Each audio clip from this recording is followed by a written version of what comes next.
अगली बार जब आप सड़क पर किसी भिखारी को भीख मांगते हुए देखें, जरा ध्यान दीजिएगा। आंध्र प्रदेश में बच्चों को यह बेगिंग गैंग्स 300 रुपए पर डे पर रेंट पर लेते थे और 8-8 महीने के बच्चों को स्लीपिंग पिल्स दी जाती थी इन्हें सेडेटेड रखने के लिए, ताकि वह पूरे दिन शांत रहे। चेन्नई में एक बेगिंग रैकेट पकड़ा गया जहां पर महिलाओं को हिंदू सैफरन कपड़े पहनाकर मंदिरों के सामने भीख मांगने के लिए कहा गया और फिर यही महिलाएं कॉस्ट्यूम स्विच करके मस्जिदों के बाहर भी भीख मांगने जाती थी मुस्लिम बुर्का पहनकर। यह एक highly organised sophisticated criminal network है जिसे हम बेगर माफिया कहते हैं। देश में 4 लाख से ज्यादा भिखारी है जिनमें से 21% 12वीं पास है। सेंसस में पाया गया कि 3000 से ज्यादा तो ऐसे भिखारी है जिनके पास एक डिप्लोमा की डिग्री भी है। एक भिखारी एक दिन में इतने पैसे कमा लेता है, आप भी जानकर हैरान रह जाएंगे। नमस्कार दोस्तों, साल 2022 की बात है। एक daily veg labourer Suresh Manjhi काम की तलाश में बिहार से कानपुर आया था।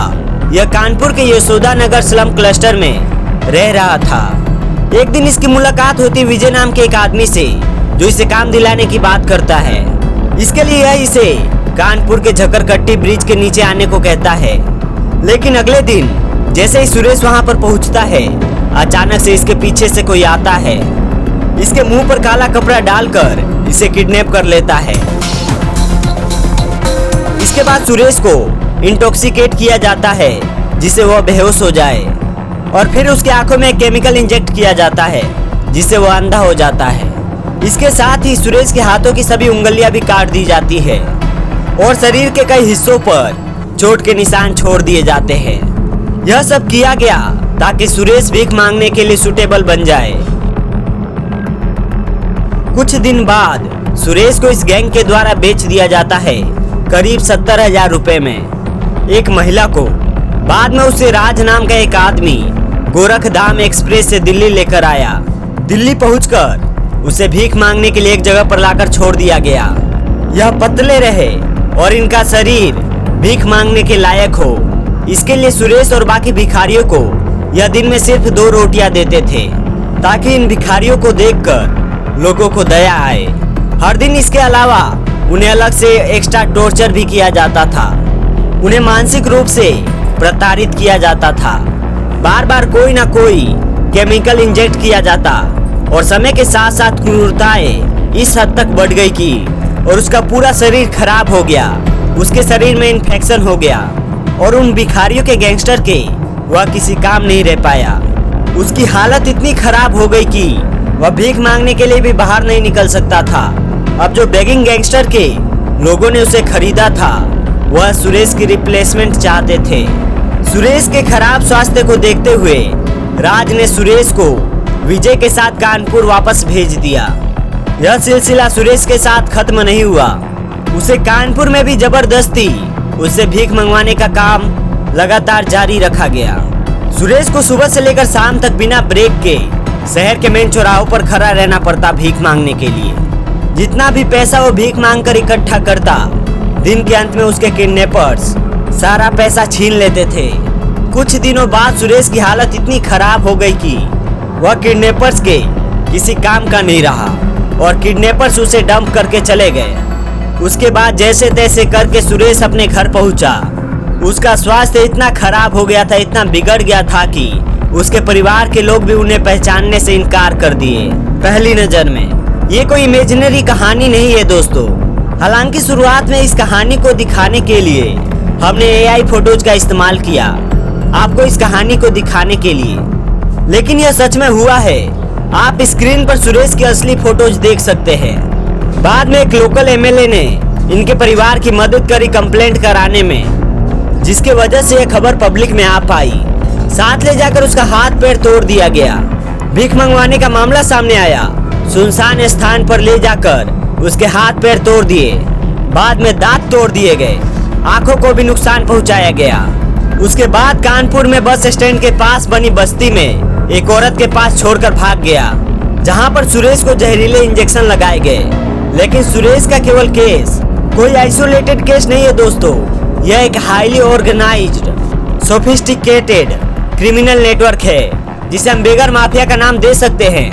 भारत में ऑर्गेनाइज्ड बैगिंग एक 1.5 लाख करोड़ की इंडस्ट्री है जिसमें लाखों लोग खासकर बच्चे और महिलाएं शामिल है। जब सड़क पर आप किसी भिखारी को पैसे देते हो, यह पैसे किसके पास जाते हैं? आखिर एक दिन में भिखारी कितना कमा लेते हैं? कैसे इतने बड़े लेवल पर यह माफिया काम करता है और क्या इसके सॉल्यूशंस है? आइए जानते इस पूरे मुद्दे को गहराई से डिजिटल डिटॉक्स इंडिया के इस वीडियो में। सबसे पहले हमें समझना होगा कि यह कौन लोग हैं जो भीख मांग रहे हैं और यह भीख मांग क्यों रहे हैं। 2021 में इंस्टीट्यूट फॉर ह्यूमन डेवलपमेंट और दिल्ली सरकार के डिपार्टमेंट ऑफ सोशल वेलफेयर ने एक रिपोर्ट निकाली थी। इस मुद्दे पर एक बड़ी डिटेल्ड एनालिसिस करने के बाद उनके सामने आया कि भीख मांगने के पीछे 2 कारण होते हैं जो कि प्रमुख और कॉमन थे। पहली मजबूरी और दूसरा चॉइस। ज्यादातर लोग जो भीख मांगते हैं उनकी मजबूरी के कारण उन्होंने भीख मांगना शुरू किया। लगभग 62% लोग गरीबी के कारण, 45% लोग बेरोजगारी के कारण, 24% लोग बुढ़ापे डिसेबल्ड होने या बीमार के कारण, 6% औरतें विधवा होने के कारण और लगभग 3% लोग ड्रग्स या नशे के लत के कारण भीख मांगते हैं। कोविड-19 में लॉकडाउन की वजह से काफी लोगों की नौकरी जाने की वजह से काफी लोग बेगिंग की ओर धकेले गए हैं। कुछ लोग ऐसे भी हैं जो बाय चॉइस भीख मांगते हैं, यानी उनकी किसी प्रकार की मजबूरी नहीं है। वो भीख इसलिए नहीं मांग रहे हैं क्योंकि वह मजबूर है, वह इसलिए भीख मांग रहे हैं क्योंकि वह ये करना चाहते हैं। करीब 12% लोग भीख मांगने वाले लोग इसे इजी मनी कहते हैं। 7% लोग आदत की वजह से यह कर रहे हैं और 6% लोग हेरिडिटरी भीख मांगते हैं। लगभग 3% लोग इसे धार्मिक कारणों के कारण भी भिक्षा मांगते हैं। इस रिपोर्ट के सर्वे से यह भी पता चलता है कि करीब 20% भिखारी भीख मांगने के साथ साथ किसी न किसी प्रकार का पार्ट टाइम जॉब भी करते हैं। कुछ लोग मजदूरी करते हैं, कुछ कबाड़ी है, कुछ स्ट्रीट वेंडर्स है, कुछ रिक्शा चलाते हैं, तो कुछ सिक्योरिटी गार्ड्स, बूट पॉलिश करना, कार साफ करना और हेल्पर का काम भी करते हैं। लेकिन रोजाना काम नहीं है और कमाई कम है, इसलिए लोग भीख भी मांगते हैं। अब जब बात इनकी कमाई पर आती है तो सोशल मीडिया पर बहुत सारे मिसकंसेप्शंस है इस चीज को लेकर। आपको क्या लगता है दोस्तों, एक भिखारी एक दिन का कितना कमा लेता होगा? जरा नीचे कमेंट में लिख कर बताओ। यहाँ वीडियो को पॉज कर सकते हो। रिपोर्ट कहती है 32% लोग रोज के 100 रुपए से भी कम कमा पाते हैं। 33% लोग रोज 100 से 200 के बीच कमाते हैं। 22% लोग ऐसे हैं जो 200 से 400 रुपए के बीच कमाते हैं और केवल 1% भिखारी ऐसे हैं जो 400 रुपए से अधिक कमाते हैं एक दिन के। अगर आप यह भी मान लो कि यह लोग हर रोज भीख मांगते हैं तो भी इनमें से मेजोरिटी लोगों की मंथली कमाई 3000 से 6000 से ज्यादा नहीं होती होगी। इसे दिल्ली में एक अनस्किल्ड मजदूर की ऑफिशियल मिनिमम वेज से कंपेयर करो जो होती है 15,908 रुपए पर मंथ। इतनी कम कमाई, और अब सोच कर देखो इनमें से कई सारे लोग तो ऐसे हैं जो किसी न किसी माफिया के शिकार है, यानी जो वो पैसा कमा रहे हैं वो खुद के लिए भी नहीं रख पाते हैं। दिन खत्म होने के बाद इन्हें अपना सारा पैसा अपने गैंग लीडर को देना पड़ता है। इस पूरे मामले को वैसे समझने के लिए पहले हमें यह समझना होगा कि इन लोगों को रिक्रूट कैसे किया जाता है। ऑर्गेनाइज्ड बैगिंग रिंग्स सबसे कमजोर लोगों को अपना टारगेट बनाते हैं। इनके प्राइम टारगेट्स होते हैं बच्चे। बहुत से बच्चों को किडनैप किया जाता है, उनकी ट्रैफिकिंग की जाती है, यहाँ तक कि गरीब परिवारों को झूठे वादे करके उनके बच्चों को माफिया को बेच भी दिया जाता है। इंडिया में हर साल अप्रोक्सीमेटली 60,000 बच्चे गायब होते हैं और इसमें से बड़ी संख्या के बच्चों को जबरदस्ती बेगिंग के काम में लगाया जाता है। कुछ गैंग्स तो अक्सर बच्चों को रेंट पर भी ले लेते हैं, उनसे भीख मंगवाने के लिए। डेस्परेट गरीब पेरेंट्स जिनके पास और कोई कमाई का जरिया नहीं रहता, वो अपने बच्चों को रेंट पर दे भी देते हैं कुछ पैसों के बदले। उदाहरण के तौर पर आंध्र प्रदेश में बेबीज को बेगिंग गैंग्स लगभग 300 रुपए प्रतिदिन रेंट पर लेते थे और इन बेबीज को ओपियम या स्लीपिंग पिल से सेडेटेड रखते थे ताकि वह पूरे दिन शांत रहे, रोए ना। एक और उदाहरण कोलकाता बेस्ड एक बेगिंग रिंग जिसमें बांग्लादेशी और इंडियन मेंबर्स दोनों थे।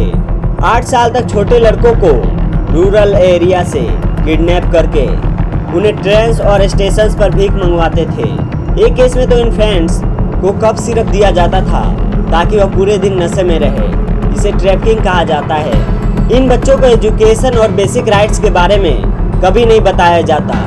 ज़्यादा से ज़्यादा टाइम तक इन बच्चों को भूखा भी रखते हैं ताकि वह दुबले पतले दिखे, रोते हुए दिखे, जिससे ज़्यादातर लोग उन्हें देखकर ज़्यादा सिंपैथी फील करें और ज़्यादा पैसा दें। सबसे डेंजरस केसेस के बारे में मैं ज़्यादा डिस्कस नहीं करूँगा क्योंकि बहुत ही डिस्टर्बिंग डिटेल्स है।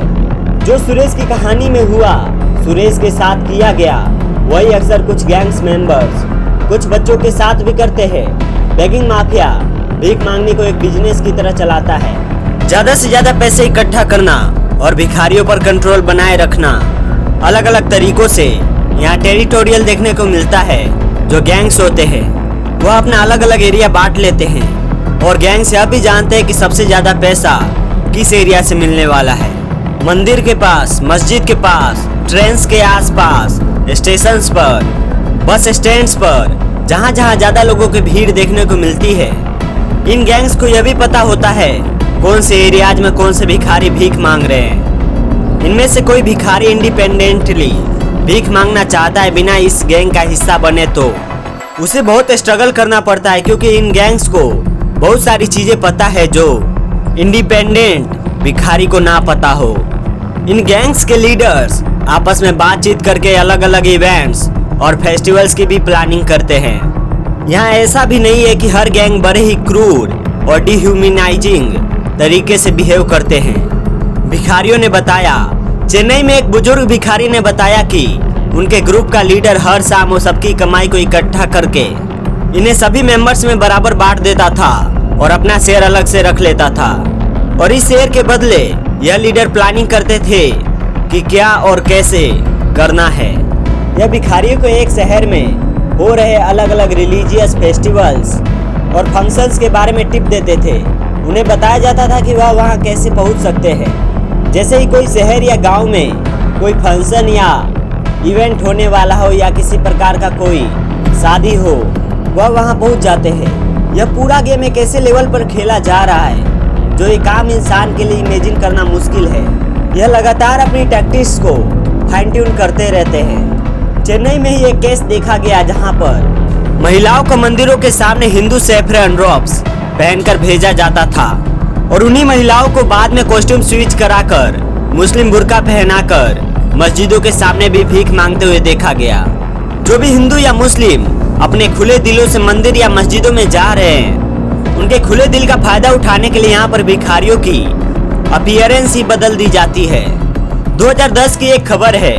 13 साल के भीमप्पा नामक एक बच्चे ने बताया कि एक बार ट्रैफिक सिग्नल पर एक औरत ने कार में उसे एक 8 महीने की बच्ची के साथ बारिश में कांपते हुए देखा। बच्ची को ऐसी हालात देखकर उस औरत को दया आई और उसने 100 रुपए दे दिए। लेकिन इसके बाद क्या हुआ? बाकी जो भिखारी और इनके गैंग्स लीडर्स थे, उन्हें भी पता लग गया कि यह भी एक टेक्निक हो सकती है इमोशनल मैनिपुलेशन का। जानबूझकर वो बच्चों को ठंड के समय बारिश में भीख मांगने के लिए भेजने लगे और इस वजह से एक 2 साल की बच्ची पूजा की डेथ हो गई। बारिश के बाद ठंड लगने की वजह से ड्रग्स की भी यहाँ पर एक बड़ी इन्वॉल्वमेंट देखने को मिलती है। 14 साल के जावेद की एक कहानी है जो दिल्ली के कनॉट प्लेस के पुराने हनुमान मंदिर के पास भीख मांगता था, जो रोजाना 10 से 20 रुपए कमाता था। इसमें से ज्यादातर पैसे यह अपने सो कॉल्ड दोस्त को दे देता था जो उसे ड्रग्स ला कर देता था। इनमें से ज्यादातर लीडर्स बच्चों को ड्रग्स की लत भी लगा देते हैं जिससे वह कर्ज में चला जाता है। इसके बाद वह उन्हें ड्रग्स तभी देते हैं जब वह भीख मांगकर सारा पैसा लाने को तैयार हो जाए। यह एक और तरीका बन जाता है बच्चों को फंसा कर रखने का। कुछ केसेस में पेरेंट्स भी बच्चों को भीख मांगने पर फोकस करते हैं, मजबूर करते हैं और जब वह पैसा नहीं लाते तो उन्हें मारते पीटते हैं। 28 साल के अनिल पवार को 2023 हैदराबाद में पकड़ा गया, जो भिखारियों को रिक्रूट करके उनसे पॉश इलाके में भीख मंगवाता था। शाम तक उसे भिखारियों से 6,000 रुपए तक मिल जाते थे, जिसमें से वह केवल 200 रुपए भिखारियों को मजदूरी के तौर पर देता था। कई बार देखा गया कि इन बेगिंग माफिया के पास पॉलिटिकल बैंकिंग भी होता है। आंध्र प्रदेश में एनजीओज ने जब बच्चों को रेस्क्यू करने की कोशिश की तो लोकल पॉलिटिशियंस ने बेगिंग माफियाज को बचाया। इस खबर को देखिए, 2017 की खबर है ये। एनजीओज बता रहे हैं कि उनके लिए काम करना कितना मुश्किल है, क्योंकि पॉलिटिकल प्रेशर बहुत ज़्यादा होता है। 2009 में बेंगलुरु में तो बहुत ही अजीबोगरीब मामला सामने आया, जिसमें एक नैनी जो एक अमीर परिवार के बच्चों की देखभाल करने का काम कर रही थी, वो इस परिवार के बच्चों को फटे पुराने कपड़े पहनाकर ड्रग से बेहोश करके 100 रुपए के किराए पर बेगिंग्स गैंग को दे देती। पेरेंट्स को लगता बच्चा अच्छा खासा समय बिता रहा है, नैनी के साथ खुश होगा। एक्चुअली में उस बच्चे को रेंट पर दिया जा रहा था दिन के समय में। इन सब से आपको पता चल जाना चाहिए कि इन ऑर्गेनाइज्ड बेगिंग माफिया की पहुंच कहां तक थी। इन सब में सवाल उठता है कि सरकार यहाँ पर क्या कर रही है इन सब को रोकने के लिए। आजाद भारत में बेगिंग के खिलाफ पहला कानून Bombay prevention of beggary act 1959 आया था। इसके अंदर जो भी इंसान भीख मांगता हुआ पकड़ा गया उसे 10 साल तक की सजा सुनाई जा सकती थी। इसके तहत एक चीफ कमिश्नर भिखारियों को हिरासत में लेकर एक इंस्टीट्यूशन में डालने का आदेश दे सकता है और उसे वहां कितने भी समय के लिए रखा जा सकता है। जब यह कानून को लागू किया गया तो कई बेघर लोग बहुत समय तक इन इंस्टीट्यूशंस का या यूं कहे तो इन इंस्टीट्यूशंस में बंद रहते थे। बहुत लोगों ने इस कानून को क्रिटिसाइज किया। यह एक्ट इसलिए गड़बड़ था क्योंकि बेगिंग गैंग्स और ऑर्गेनाइजर्स का कुछ नहीं किया जा सकता है और सारी सजा यहाँ पर भिखारियों को दी जा रही है। बेचारे भिखारी जो खुद विक्टिम हैं इन बेगिंग गैंग्स का। इसलिए 2018 में दिल्ली हाई कोर्ट ने दिल्ली में इस एक्ट के कुछ सेक्शंस को अनकॉन्स्टिट्यूशनल बताया और बेगिंग को डिमिनलाइज करने को कहा। कोर्ट का कहना था कि लोग अपनी मर्जी से सड़कों पर भीख नहीं मांगते, बल्कि उनके लिए सर्वाइव करने का यह आखिरी रास्ता होता है।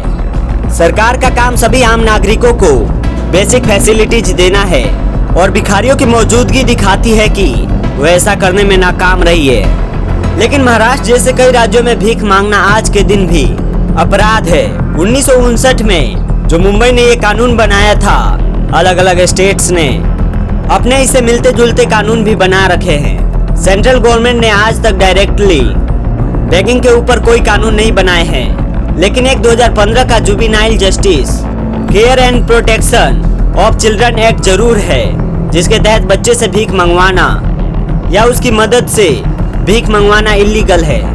बेगिंग पर बैन लगाने की बात 2021 में सुप्रीम कोर्ट में उठी थी, लेकिन कोर्ट ने ऐसा करने से मना कर दिया, यह कहकर कि यह एक सोशियो इकोनॉमिक इशू है।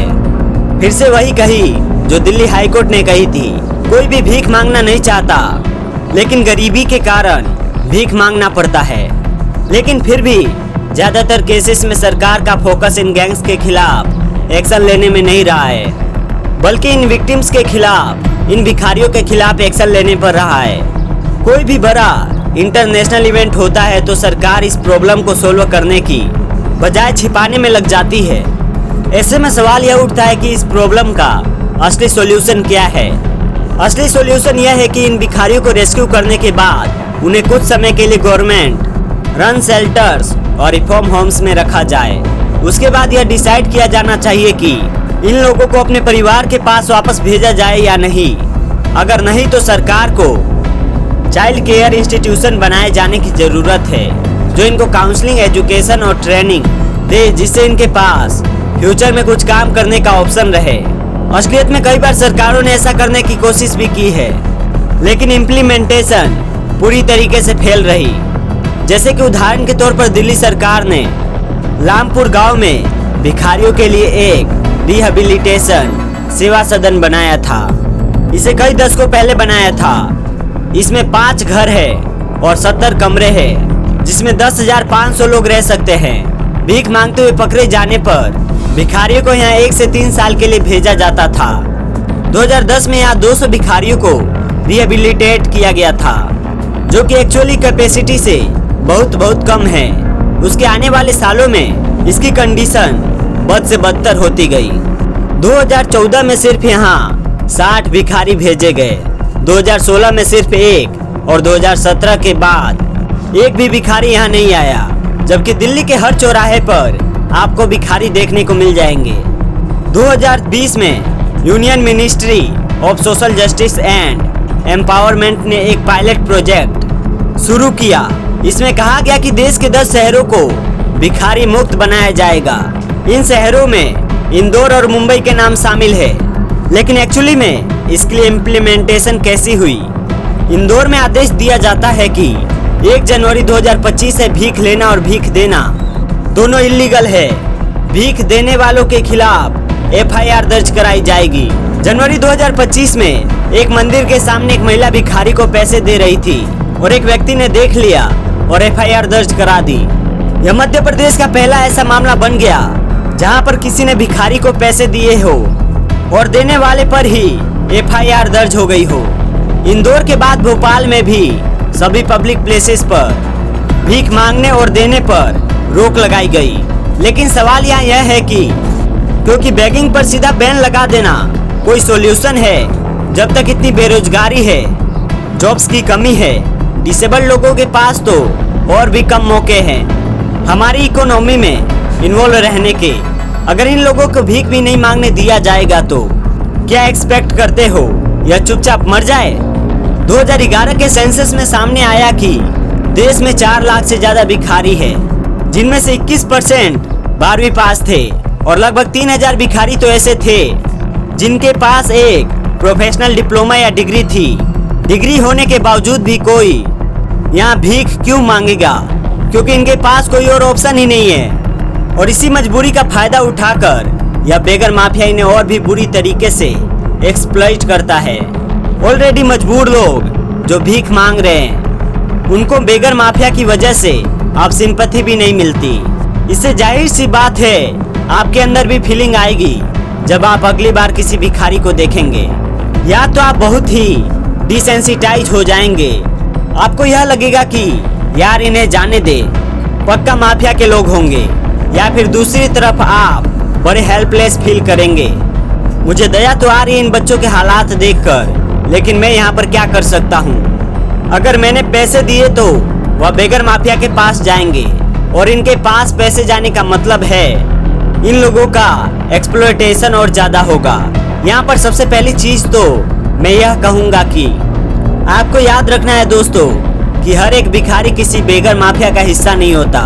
बहुत से लोग ऐसे हैं जो गरीबी और बेरोजगारी के कारण भीख मांग रहे हैं और किसी भी गैंग से नहीं जुड़े हुए हैं। दूसरी तरफ मैं कहूँगा कि आपको भिखारियों को पैसे नहीं देने चाहिए, क्योंकि आपके लिए बताना मुश्किल है कि कोई भिखारी यहाँ पर स्वतंत्रता से काम कर रहा है, सिर्फ मजबूरी के कारण भीख मांग रहा है, या फिर वह किसी बड़े बेगर माफिया का हिस्सा है।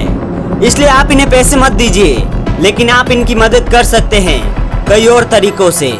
अगर आपको इन्हें देखकर लगता है कि ये भूखे हैं तो आप डायरेक्टली इन्हें खाना दे सकते हैं। इसके अलावा आप इन्हें दवाइयाँ या कपड़े जैसी चीजें दे सकते हैं जो डायरेक्टली इनके लिए यूज की होगी। और अगर आपके पास और समय है तो आप गाड़ी से बाहर उतरकर इनके साथ डिटेल में बात कर सकते हैं, इनकी प्रॉब्लम समझ सकते हैं, और फिर आपको लगे तो आप इन्हें कुछ काम दे सकते हैं। और पैसे आपको देने ही है तो उन NGO को दीजिए जो यहाँ पर इनके लिए काम कर रही है। भिखारियों को रिहेबिलिटेट करने का और इनकी स्किल डेवलपमेंट का, इन बच्चों के एजुकेशन को सपोर्ट करने वाले प्रोग्राम्स की भी आप मदद कर सकते हैं। कई ऐसे NGOs है जो इन गरीब बच्चों को पढ़ाने का काम करते हैं, जैसे कि एक टीच फॉर इंडिया है। यह एक 2 साल का फेलोशिप प्रोग्राम रखता है। अगर आप कॉलेज ग्रेजुएट है या वर्किंग प्रोफेशनल है तो अपने फ्री टाइम में बच्चों को पढ़ाने का काम कर सकते हैं खुद से। अगर आपको बच्चे भीख मांगते हुए दिखते हैं और आपको यह दिखता है कि कई सारे बच्चों को एक जैसे चोट लगी है, कोई बच्चा नशे में दिख रहा है या कोई व्यक्ति भिखारियों से पैसा इकट्ठा करते हुए दिखाई दे रहा है, ऐसे केस में आप इसकी जानकारी पुलिस को दे सकते हैं। फाइनली याद रखिए, भिखारियों से हमेशा सम्मान से पेश आए। अगर आपको उनसे बातें करनी है तो अच्छे से बात करें, आंखों में देखकर बात करें। ठीक लगे तो उनका नाम पूछिए, उन्हें जज करने से बचे। याद रखिए, ज्यादातर भिखारी ह्यूमन ट्रैफिकिंग, एक्सप्लॉयटेशन या गरीबी का शिकार है। एक लार्जर स्केल पे यह प्रॉब्लम तभी सॉल्व हो सकती है जब सरकार यहाँ पर एक्शन ले। बैगिंग को डिक्रिमिनलाइज करना होगा, वेलफेयर स्कीम्स का दायरा बढ़ाना होगा, स्कीम्स का असर देखने के लिए टेक्नोलॉजी का इस्तेमाल करना होगा और लोगों की रिहेबिलिटेशन इस तरीके से करनी होगी कि समाज में उनकी हिस्सेदारी बढ़े। अगर यह वीडियो आपको पसंद आया तो मैंने ऐसे ही और वीडियोज बनाए हैं कई सारे सोशल कल्चरल टॉपिक्स पर। ऐसे ही एक और इंटरेस्टिंग कहानी है सोमालिया के गरीब और बेरोजगार लोगों की। यहाँ देश की हालात इतनी बुरी थी कि इन लोगों के पास भीख मांगने का भी ऑप्शन नहीं था। ऐसे में इन्होंने मजबूरी में रास्ता अपनाया पायरेसी का और यह बन गए सोमालियन पायरेट्स। आप यहाँ हमारे वीडियो में जाकर इनकी कहानी देख सकते हैं, जान सकते हैं। Take care and bye bye.